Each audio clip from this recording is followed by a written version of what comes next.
Hello बच्चों, आज मैं आपको मुख्यमंत्री की नियुक्ति, मुख्यमंत्री के कार्य और शक्तियों के बारे में समझाऊंगा कि राज्य की मंत्रिपरिषद के प्रधान को मुख्यमंत्री कहा जाता है। तो राज्य की जो मंत्रिपरिषद होती है उसका प्रधान कौन होता है? मुख्यमंत्री। मुख्यमंत्री राज्य की कार्यपालिका का वास्तविक प्रधान है। तो राज्य की कार्यपालिका का वास्तविक प्रधान कौन होता है? मुख्यमंत्री। और राज्य की कार्यपालिका का संवैधानिक प्रधान कौन होता है? राज्यपाल। तो अतः राज्य के प्रशासनिक ढांचे में उसे लगभग वही स्थिति प्राप्त है जो केंद्र में प्रधानमंत्री की है। तो मुख्यमंत्री की नियुक्ति संविधान के अनुच्छेद 164 में केवल यह कहा गया है कि मुख्यमंत्री की नियुक्ति राज्यपाल करेगा। तो संविधान के अनुच्छेद 164 में क्या उल्लेख किया गया है कि मुख्यमंत्री की नियुक्ति राज्यपाल करेगा। व्यवहार के अंतर्गत राज्यपाल के द्वारा विधानसभा में बहुमत दल के नेता को ही मुख्यमंत्री पद पर नियुक्ति करने का अधिकार होता है। या यूँ कहें कि यानी राज्यपाल उसी व्यक्ति को मुख्यमंत्री नियुक्त करता है जिसे विधानसभा में बहुमत प्राप्त होता है। या यूँ कहें कि विधानसभा के बहुमत प्राप्त दल के सदस्य जिस व्यक्ति को अपना नेता चुनते हैं उसी को वह मुख्यमंत्री नियुक्त करता है। तो अब मुख्यमंत्री की शक्तियाँ और कार्य। तो मंत्रिपरिषद राज्य प्रशासन की सबसे अधिक महत्वपूर्ण इकाई है और मुख्यमंत्री मंत्रिपरिषद का प्रधान है। मुख्यमंत्री की शक्तियाँ तथा उसके कार्यों का अध्ययन निम्नलिखित रूपों में किया जा सकता है। तो सबसे पहला जो कार्य है मंत्रिपरिषद का निर्माण, यानी जो भी व्यक्ति मुख्यमंत्री बनता है तो मुख्यमंत्री बनने के बाद सबसे पहला जो कार्य करता है वो अपनी मंत्रिपरिषद का निर्माण या अपनी टीम का निर्माण करता है। तो मुख्यमंत्री का सर्वप्रथम कार्य अपनी मंत्रिपरिषद का निर्माण करना होता है। मुख्यमंत्री मंत्रियों का चयन कर सूची राज्यपाल को देता है जिसे राज्यपाल स्वीकार कर लेता है। तो यानी मंत्रियों के नामों की लिस्ट राज्यपाल को मुख्यमंत्री देता है और फिर राज्यपाल उन सभी को पद और गोपनीयता की शपथ दिलाता है। तो जिसे राज्यपाल स्वीकार कर लेता है, मंत्रियों के चयन में मुख्यमंत्री बहुत कुछ सीमा तक अपने विवेक के अनुसार कार्य कर सकता है। इसके बाद दूसरी जो शक्ति है मंत्रियों में कार्य का बंटवारा और परिवर्तन। तो यानी किस व्यक्ति को किस विभाग का मंत्री बनाना है ये निर्णय भी मुख्यमंत्री के द्वारा ही किया जाता है। साथ ही साथ उनके विभागों में परिवर्तन, जैसे मान लीजिए पहले कोई व्यक्ति कृषि मंत्री है तो उसे कृषि मंत्री पद से हटा कर दूसरे विभाग का मंत्री बना सकता है। तो ये सारे कार्य किसके द्वारा किए जाते हैं? मुख्यमंत्री के द्वारा। तो मुख्यमंत्री मंत्रिपरिषद के अपने सहयोगियों के बीच विभागों का बंटवारा करता है। एक बार मंत्रिपरिषद के निर्माण व उसके सदस्यों में विभागों का बंटवारा कर चुकने के बाद भी वह जब चाहे तब मंत्रियों के विभागों तथा उसकी स्थिति में परिवर्तन कर सकता है। अब मंत्रिमंडल का कार्य संचालन। तो मुख्यमंत्री मंत्रिमंडल की बैठकें बुलाता है तथा उनकी अध्यक्षता करता है। तो मंत्रिमंडल की बैठक कौन बुलाता है? मुख्यमंत्री। और मंत्रिमंडल की बैठकों की अध्यक्षता कौन करता है? मुख्यमंत्री। बैठक के लिए एजेंडा या कार्यसूची मुख्यमंत्री के द्वारा ही तैयार की जाती है। तो कहने मतलब जब मंत्रिमंडल बैठक बुलाई जाती है तो उसमें किन किन विषयों पर चर्चा होगी, क्या होगा, ये सारा निर्णय मुख्यमंत्री के द्वारा ही किया जाता है। मंत्रिमंडल की समस्त कार्यवाही मुख्यमंत्री के निर्देशानुसार ही संपादित होती है। शासन के विभिन्न विभागों में समन्वय। तो मुख्यमंत्री इस बात का प्रयत्न करता है कि शासन के सभी विभाग, दूसरे शब्दों में मंत्रिपरिषद एक इकाई के रूप में कार्य करें। यदि मंत्रिपरिषद के 2 या अधिक सदस्यों में किसी प्रकार के मतभेद उत्पन्न हो जाएं तो उनके द्वारा इन मतभेदों को दूर कर सामंजस्य स्थापित किया जाता है। तो यानी अगर मान लीजिए मंत्रियों में किसी चीज़ को लेके आपस में मतभेद या विवाद उत्पन्न हो गया है तो उनके बीच सुलह कराना मुख्यमंत्री का ही कार्य होता है। वह उनके बीच सामंजस्य बिठाने का काम करता है। अब मंत्रिपरिषद और राज्यपाल के बीच संबंध स्थापित करता है। तो एक तरह से मंत्रिपरिषद और राज्यपाल के बीच संपर्क कड़ी कौन होता है? मुख्यमंत्री होता है। जैसे केंद्र में राष्ट्रपति और मंत्रिपरिषद के बीच संपर्क कड़ी कौन होता है? राष्ट्रपति। तो इसी प्रकार से राज्य में मंत्रिपरिषद और राज्यपाल के बीच जो संपर्क कड़ी होता है वो मुख्यमंत्री होता है। तो जहाँ केंद्र में मंत्रिपरिषद और राज्यपाल के बीच संपर्क कड़ी कौन होता है? प्रधानमंत्री। और यहाँ राज्य में कौन होता है? मुख्यमंत्री।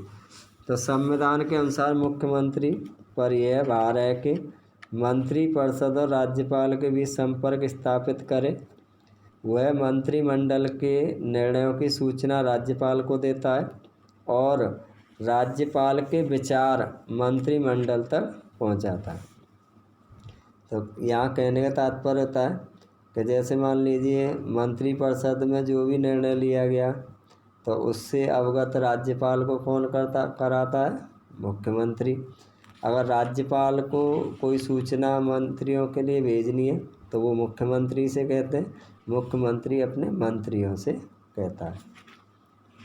तो मंत्रिपरिषद और राज्यपाल के बीच संपर्क स्थापित करे। वह मंत्रिमंडल के निर्णयों की सूचना राज्यपाल को देता है और राज्यपाल के विचार मंत्रिमंडल तक पहुंचाता है। अब विधानसभा का नेता। तो एक ओर मुख्यमंत्री शासन का प्रधान है तो दूसरी ओर विधानसभा का नेता भी है। तो विधानसभा के नेता के रूप में उसे कानून निर्माण के क्षेत्र में महत्वपूर्ण स्थिति प्राप्त होती है और बहुत कुछ सीमा तक कानून निर्माण कार्य उसकी इच्छानुसार ही संपन्न होता है। तो विधानसभा के नेता के रूप में वह राज्यपाल को विधानसभा भंग करने का परामर्श भी दे सकता है।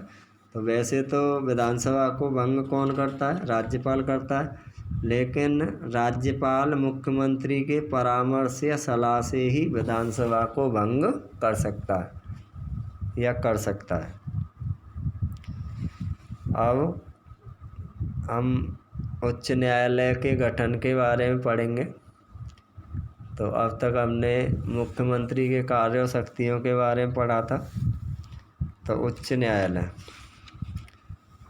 न्यायालय के गठन, न्यायाधीशों की योग्यता, नियुक्तियां एवं शक्तियां, इन सभी के बारे में हम यहाँ से आगे समझेंगे।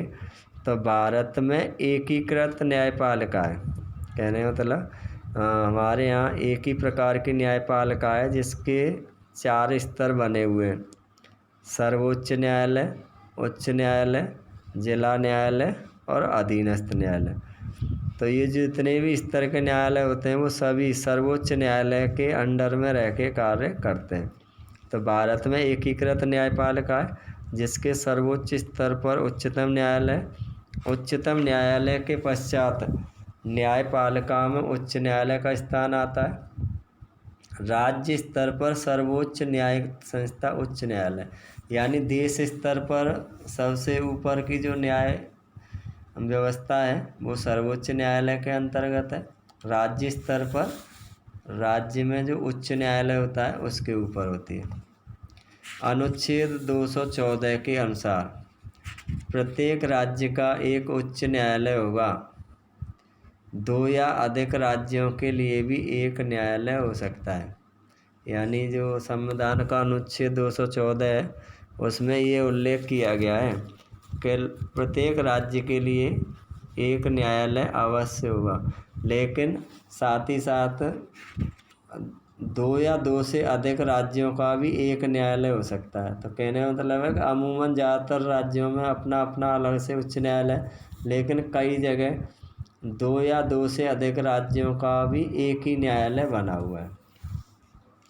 तो भारत में सर्वप्रथम उच्च न्यायालयों का गठन 1862 में हुआ था और 1862 में भारत के 3 स्थानों पर उच्च न्यायालय बनाए गए थे। तो कलकत्ता, बॉम्बे और मद्रास में। तो भारत में सर्वप्रथम उच्च न्यायालय कब बनाए गए थे? 1862 में। कहाँ पर बनाए गए थे? कलकत्ता, बॉम्बे और मद्रास में। इसके बाद 1866 में इलाहाबाद उच्च न्यायालय की स्थापना की गई थी। वर्तमान समय में भारत में 24 उच्च न्यायालय हैं। तो जैसे भारत में 28 राज्य हैं, लेकिन कई राज्य ऐसे हैं जिनका मिलकर के एक ही न्यायालय है, यानी उच्चतम न्यायालय। तो इसीलिए इनकी संख्या 24 है। अब उच्च न्यायालय का गठन। अनुच्छेद 216 के अनुसार प्रत्येक उच्च न्यायालय मुख्य न्यायमूर्ति और ऐसे अन्य न्यायाधीशों से मिलकर बनेगा जिनको राष्ट्रपति समय समय पर नियुक्त करना आवश्यक समझे। इस प्रकार उच्च न्यायालय में न्यायाधीशों की संख्या राष्ट्रपति निर्धारित करेगा। तो अनुच्छेद 216 में क्या उल्लेख किया गया है कि प्रत्येक उच्च न्यायालय मुख्य न्यायमूर्ति और ऐसे अन्य न्यायाधीशों से मिलकर बनेगा जिनको राष्ट्रपति समय समय पर नियुक्त करना आवश्यक समझे। तो कहने का मतलब होता है कि प्रत्येक उच्च न्यायालय में एक मुख्य न्यायाधीश होगा और अन्य न्यायाधीश भी होंगे, और उन न्यायाधीशों की नियुक्ति राष्ट्रपति के द्वारा की जाएगी। इस प्रकार उच्च न्यायालय में न्यायाधीशों की संख्या राष्ट्रपति के किस राज्य के उच्च न्यायालय में न्यायाधीशों की संख्या कितनी होनी चाहिए या कितनी होगी, यह राष्ट्रपति के द्वारा ही निर्धारित की जाती है। अब न्यायाधीशों की नियुक्ति कहने मतलब जैसे हमने पाठ 6 में पढ़ा था कि सर्वोच्च न्यायालय का न्यायाधीश बनने के लिए क्या योग्यता आवश्यक है। तो जिसमें आपको बताया गया था कि सर्वोच्च न्यायालय का न्यायाधीश बनने के लिए कम से कम 5 वर्ष तक वह किसी उच्च न्यायालय में न्यायाधीश रहा हो, या 10 वर्ष तक किसी उच्च न्यायालय में वकील के रूप में कार्य किया हो, या राष्ट्रपति की नज़र में कानून का ज्ञाता हो। तो यहाँ हम आपके उच्च न्यायालय के न्यायाधीशों की योग्यताओं के बारे में समझेंगे। तो अनुच्छेद 217(1) के अंतर्गत उच्च न्यायालय के मुख्य न्यायाधीश और अन्य न्यायाधीशों की नियुक्ति राष्ट्रपति करता है। तो अनुच्छेद 217(1) में क्या उल्लेख किया गया है कि उच्च न्यायालय के मुख्य न्यायाधीश और अन्य न्यायाधीशों की नियुक्ति राष्ट्रपति करता है। राष्ट्रपति उच्च न्यायालय के मुख्य न्यायाधीश की नियुक्ति उच्चतम न्यायालय के मुख्य न्यायाधीश कॉलेजियम व राज्यपाल के परामर्श से करता है। तो जो उच्च न्यायालय का मुख्य न्यायाधीश होता है उसकी नियुक्ति तो राष्ट्रपति करता है, लेकिन उसकी नियुक्ति से पहले वो किस किस की सलाह या परामर्श लेता है? उच्चतम न्यायालय के मुख्य न्यायाधीश से। और जो कॉलेजियम व्यवस्था में जो टीम होती है, जैसे उसमें कम से कम एक मुख्य न्यायाधीश और 4 अन्य न्यायाधीश मिलकर के नहीं नाम की सूची देते हैं, तो कॉलेजियम और उस राज्य के राज्यपाल से।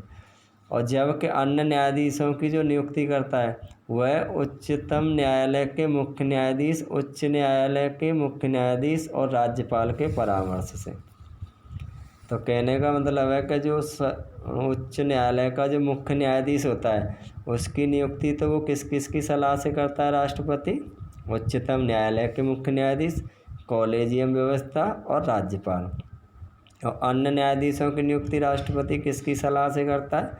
सर्वोच्च न्यायालय के मुख्य न्यायाधीश, उच्च न्यायालय के मुख्य न्यायाधीश और उस राज्य के राज्यपाल की सलाह से। तो यहाँ से आगे आपको हम कल समझाएंगे।